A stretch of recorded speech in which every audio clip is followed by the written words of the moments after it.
Mr. Speaker, for the chance, I would like to reflect on the statement by Senator Hamida on the use of contraceptives and how it is related to unintended pregnancies and abortions.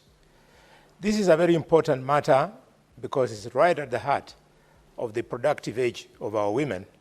And without reproductive women, there can be no country called Kenya 10 to 20 years from now. Mr. Speaker, I therefore would like to appeal to the Senator to consider using her resources and office so that access to contraceptives is not misused and abused and misunderstood. Contraception by way of the modern methods is something which is foreign to us. And the owners of those methods had an original intention of controlling the populations of the Black Africa. And therefore, we must, as we allow our women access to this contraceptive, accompany it with adequate education. I firmly believe that a woman who should take contraceptive should have a minimum of 3 children to start with. And number 2, that the traditional methods running from cultural rights to family care should be able to help girls not get the so-called unintended pregnancies.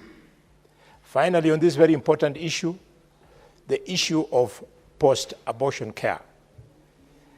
Mr. Speaker, 18 counties today, as we speak this afternoon, Kakamega being one of them, Machakos, another one, 18 of them, doctors are on strike. And these children get this abortion every day. And there is the post-abortal care is always an emergency, life-threatening, and can only be handled surgically by a competent doctor. So the fact that there are no doctors, it means that young women are dying in Machakos, dying in Kakamega, dying in the other hospitals of those 18 counties. The Senate must move with speed to ensure that these doctors are back into the hospitals by putting pressure on governors who prefer to spend money on living large. Mr. Speaker, can you imagine the governor of Kakamega doesn't want to pay doctors, and the other day he bought for himself an armored car, Lexus, 54 million shillings. Mr. Speaker, not that he cannot drive that kind of vehicle, but who would want to kill him? I want to assure the governor of Kakamega his life is not under threat. He's wasting our money. Let him use those millions to pay our doctors. We are waiting for him. He's being very unkind. We cannot allow governors to spend money on luxury instead of paying our doctors. I was looking, Mr. Speaker, at the proposed budget estimates, and the government wants to ask us to allow only a paltry 1.7 billion shillings for the doctors who keep on walking around the streets here.